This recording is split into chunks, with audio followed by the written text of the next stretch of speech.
নমস্কার বন্ধুরা, জ্যোতিষ ধর্মকথা ইউটিউব চ্যানেলে আপনাদের সকলকে আর একবার স্বাগত জানাই। সকলকে স্বাগত জানিয়ে চলে এলাম মাসিক রাশিফলের অনুষ্ঠান। এপ্রিল 2024 কেমন যাবে আপনারা আজকের ভিডিওটির মাধ্যমে জানতে পারবেন। এপ্রিল মাস আপনাদের জীবনে কি বার্তা দিতে চলেছে। আজকে আমরা যে জন্মরাশি নিয়ে আলোচনা করতে চলেছি তা হচ্ছে মেষ রাশি। যারা মেষ রাশির জাতক বা জাতিকারা রয়েছেন, আপনাদের ক্ষেত্রে অবশ্যই এই এপ্রিল 2024 শুভ এবং খারাপ ফল দুটোকেই কিন্তু আপনি দেখতে পাবেন। আপনার আয় যেমন বেশি হবে, তেমন আপনার ব্যয়টাও বেশি হবে। তাই আপনার কিছু আর্থিক উদ্বেগ থাকবে। স্বাস্থ্যের একটু অবনতি হতে পারে, যেটা আপনার জীবনে একটু মূল সমস্যা নিয়ে আসবে। আপনার মানসিক ক্ষমতা একটা উন্নতি হবে। যারা মেষ রাশির মানুষ রয়েছেন, এপ্রিল 2024 আপনি সঠিক সিদ্ধান্ত নিতে সক্ষম হবেন। ব্যবসা করলে উন্নতি লাভ করবেন। কর্মক্ষেত্রে কঠোর পরিশ্রমের সুফল কিন্তু আপনি পাবেন। আপনার সাথে কারো তর্ক বিতর্ক হতে পারে এই মাসে। প্রেমের ক্ষেত্রে সময়টা কঠিন, যেখানে বিবাহিত জীবনে জীবনসঙ্গীর সাথে স্নেহ ঘনিষ্ঠতার সময় আসবে। বিদেশ যাওয়া আপনার জন্য সফল হতে পারে, খরচ উল্লেখযোগ্য হবে।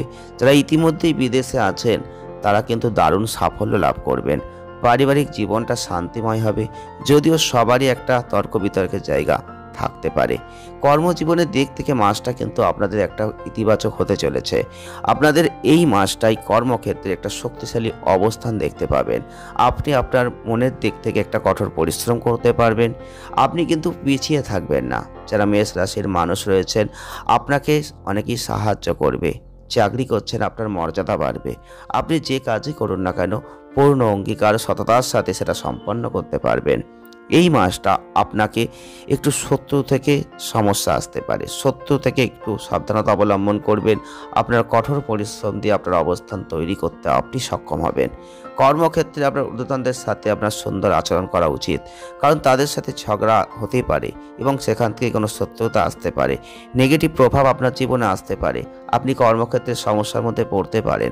যারা ব্যবসা করছেন, বিদেশি যোগাযোগ থেকে লাভবান হবেন। ব্যবসায় উন্নতি হবে।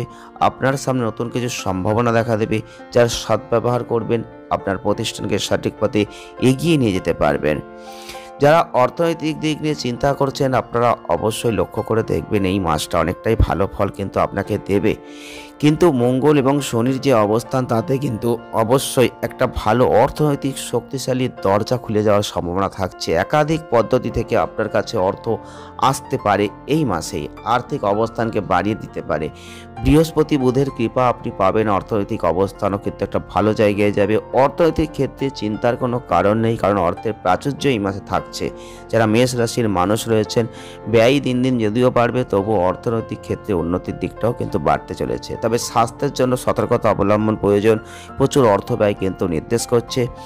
বিনিয়োগ করবেন, সেদিক থেকেও কিন্তু লাভ হতে পারে। স্বাস্থ্যের দিক থেকে মাসটা একটু দুর্বল রয়েছে, কারণ আপনাদের এই মাসটাই কিছু স্বাস্থ্য সমস্যা আসতে পারে। পিঠে অস্বস্তি হতে পারে, পেটের সমস্যা আসতে পারে, চোখের সমস্যা আসতে পারে। তাই সেদিকটা একটু লক্ষ্য রাখবেন। যতটা পারবেন খাদ্য খাবার ঠিক করে খাবেন। তরল জাতীয় খাবারটা একটু বেশি করে খাওয়ার চেষ্টা করবেন, সেটা যথেষ্ট আপনাদের জন্যই ভালো হবে। যারা মেষ রাশির মানুষ রয়েছেন, এপ্রিল 2024 আপনাদের রোমান্টিক জীবনের পরিপ্রেক্ষিতে মাসটা বিপর্যয়ের কিন্তু বলে মনে হচ্ছে, কারণ আপনাদের রাহুর সাথে শুক্র ঘনিষ্ঠ সম্পর্কের বৃদ্ধির একটা ইঙ্গিত দিচ্ছে। এছাড়াও বৃহস্পতির যে অবস্থান থাকছে, প্রেমের জীবনে গুরুত্বপূর্ণ ভূমিকা কিন্তু এই মাসটাই পালন করবে। তবে আপনাদের এই মাসটা অবশ্যই বলবো, বিবাদ সংঘর্ষ প্রিয়জনের মধ্যে কোনো রকম যেন না আসে, সেই দিকটা একটু লক্ষ্য রাখলে আপনি ভালো থাকবেন। বিয়ের কথাবার্তা যদি এই মাসে বলতে চান তো বলতে পারেন। যারা অবিবাহিত রয়েছেন তাদের ক্ষেত্রেও বিবাহ হতে পারে। বিবাহিতদের ক্ষেত্রে মাসটা শুরুতেই আপনার জন্য খুব ভালো, এবং বুধ বৃহস্পতির যে সম্পূর্ণ ভালো জায়গা, সেটাও কিন্তু বিবাহিত জীবনের একটা সম্পূর্ণ দৃষ্টি দিতে চলেছে। এছাড়াও জীবনসঙ্গীদের সাথে পারস্পরিক ভালোবাসা সৌহার্দ্য কিন্তু বাড়তে চলেছে এই মাসটাতেই। পারিবারিক জীবনের দৃষ্টিকোণ থেকে মাসটা মোটামুটি ভালো যাবে, কারণ আপনাদের ক্ষেত্রে খুব একটা পারিবারিক বিষয়ে সমস্যা আসবে না। মাঝে মধ্যে একটু বিবাদ হতে পারে, উত্তপ্ত আলোচনা হতে পারে, যেখান থেকে একটু সমস্যা ক্রিয়েট হতে পারে। সেই দিকটা একটু দেখভাল করার চেষ্টা করবেন। পরিবারে কিছুটা সম্প্রীতি কিন্তু আস্তে আস্তে ফিরে আসবে। এছাড়াও আপনার পরিবারে কোনো ঝামেলা থাকলেও সেটা 23 তারিখের পর থেকে দেখবেন আস্তে আস্তে কমে যাবে। তাছাড়াও আপনি মাসটা জুড়ে আপনার ভাই বোনদের কাছ থেকে সমর্থন পাবেন। তারা আপনাকে আর্থিক, শারীরিক, মানসিক তিনটে দিক থেকেই কিন্তু সহযোগিতার হাত বাড়িয়ে দেবে। কোনো ভালো ভাই এবং বোনের ভূমিকা আপনি এই মাসে দেখতে পাবেন। পিতামাতা খুশি হবেন। বাবা মাসের শুরুতেই কিছু শারীরিক সমস্যা অনুভব করতে পারেন, তাই তার শারীরিক স্বাস্থ্যের দিকে নজরে রাখবেন। প্রয়োজনে ডাক্তারের কাছে নিয়ে যাবেন, সেটাই আপনার জন্য কাম্য হবে। প্রতিকারস্বরূপ আপনারা অবশ্যই বলবো, প্রতিদিন সূর্যকে তামার পাত্র থেকে জল দিতে পারেন। প্রতিদিন বজরংবলীর মন্ত্র পাঠ করতে পারেন। যদি এইভাবে মাসটিকে উদযাপন করতে পারেন, তাহলে আপনারাই ভালো ফল লাভ করবেন। আজকের ভিডিওটি এ পর্যন্তই। ভালো লেগে থাকলে লাইক করে দেবেন, শেয়ার করবেন, চ্যানেলটিকে সাবস্ক্রাইব করবেন। আসছে নেক্সট ভিডিওয়। ধন্যবাদ।